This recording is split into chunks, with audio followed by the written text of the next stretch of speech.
Assalamualaikum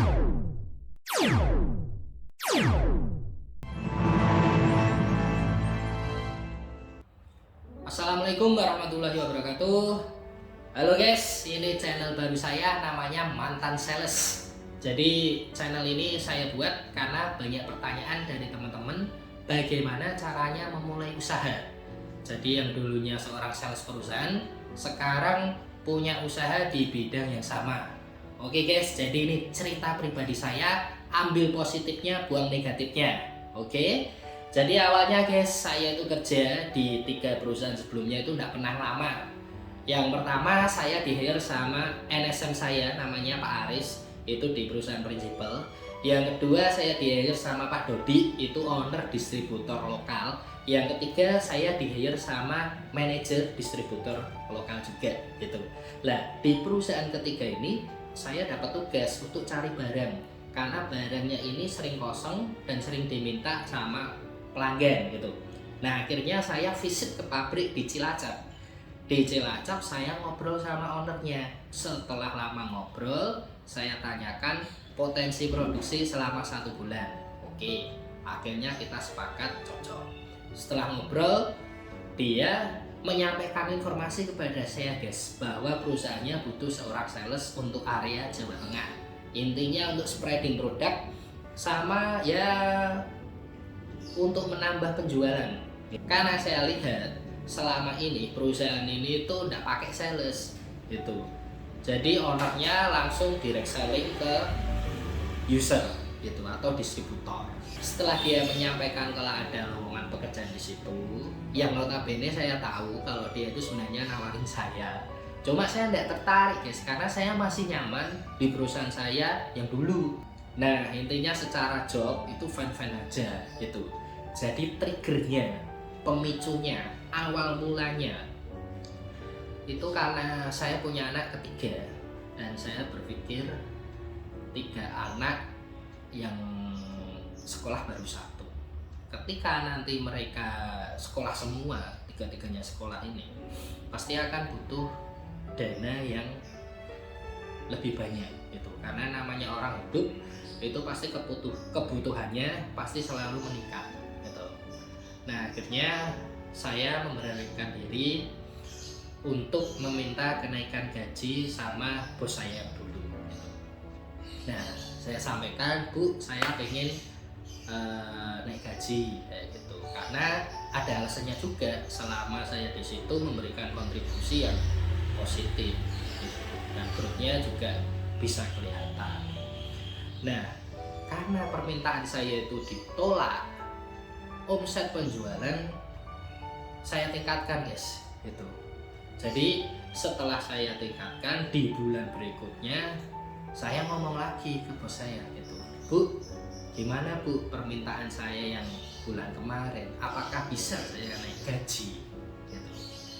Akhirnya dengan berat hati dia ngomong bla bla bla bla, intinya nggak bisa. Oke, karena nggak bisa gitu. Nah kebetulan saya itu ada jadwal di Cilacap lagi, ketemulah sama si owner pabrik tadi. Nah di owner pabrik tadi itu masih menginformasikan bahwa dia itu butuh seorang tenaga penjual, seorang marketing. Oke, saya mulai tertarik gitu. Akhirnya saya kasih tahu, Pak, saya di sini dapat sekian gitu. Nah karena dia owner, dia langsung mutisi. Oke Pak, garap area Jateng saya kasih sekian. Kan cocok guys, namanya orang kerja itu kan yang kita cari kan itu salary yang lebih bagus. Kalau kita dapat fasilitas yang lebih bagus, dapat gaji yang lebih bagus, itu sangat wajar kalau kita pindah ke perusahaan yang baru gitu. Tapi awal mulanya itu malah di sini, karena di 3 perusahaan sebelumnya itu salary yang disepakati bersama itu memang sesuai.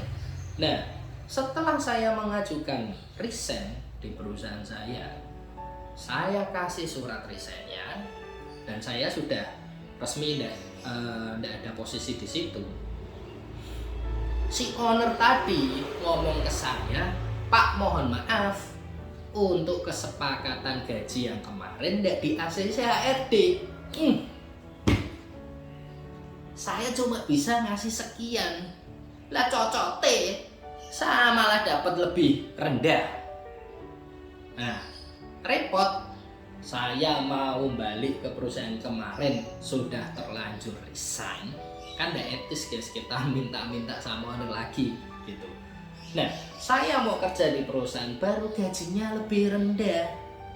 Nah, akhirnya saya tekan owner tersebut sampai saya datangin ke kantornya guys, kecil aja pakai uang pribadi saya sendiri. Dan pada waktu di pabrik saya sudah buat appointment, sudah janjian sama owner tersebut, tapi ownernya tidak berani ketemu saya. Alasannya owner tersebut sedang menghadiri acara keluarga, ada kematian gitu. Oke, alasannya masuk akal gitu.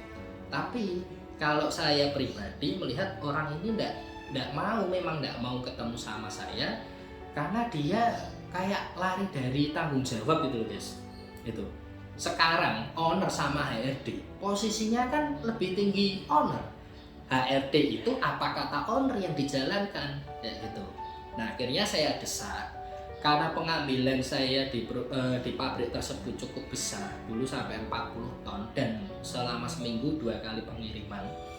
Akhirnya dia itu mau ngasih saya barang gitu dengan kondisi diberikan pinjaman. Ya karena nggak bisa ngasih sesuai ekspektasi saya gitu. Intinya udah nggak cengli gitu. Oke pak gitu, tak siapkan tempatnya karena rumah saya itu kecil itu, jadi untuk datang ke barang itu nggak bisa, naruh motor aja susah gitu. Nah akhirnya saya tuh jual laptop saya guys untuk ya DP rukonya itu nanti untuk nyimpan barang, intinya kayak itu. Mungkin kalau teman-teman masih ingat, itu saya pernah posting itu laptop saya di grup ya, di grup PSMI, dan saya tawarkan juga di marketplace-nya Facebook gitu. Nah akhirnya laku, kalau tidak salah sekitar 5,5 juta, dan itu uangnya saya DP buat bayar ruko untuk naruh barang tersebut gitu. Akhirnya setelah 1 minggu saya tunggu barangnya tidak datang-datang. Wah masalah lagi nih, karena uang sudah masuk untuk bayar ruko. Saya WA orangnya, intinya tidak bisa ngasih barang, Edian orang udah tidak ada kerjaan, tidak ada modal gitu, mau saya tidak jadi. Dan karena saya tidak jadi melunasi rukonya, itu uang saya harusnya hangus guys gitu. Tapi karena saya ngomong cerita sama yang punya ruko, mungkin orangnya kasihan sama saya, akhirnya dikembalikan 50% dari uang yang masuk tadi gitu. Karena jujur itu setelah saya resign 1,5 bulan itu saya tidak kerja, jadi tidak dapat pemasukan sama sekali. Ya alhamdulillah ini bisa uang yang 50% tadi kembali bisa buat nyambung hidup dulu gitu. Jadi udah kepepet, udah mentok. Nah ini ilmu kepepet guys, karena kalau kita udah kepepet itu semua potensi kita itu keluar gitu. Nah karena sudah basah, wes terlanjur nyemplung sisan gitu.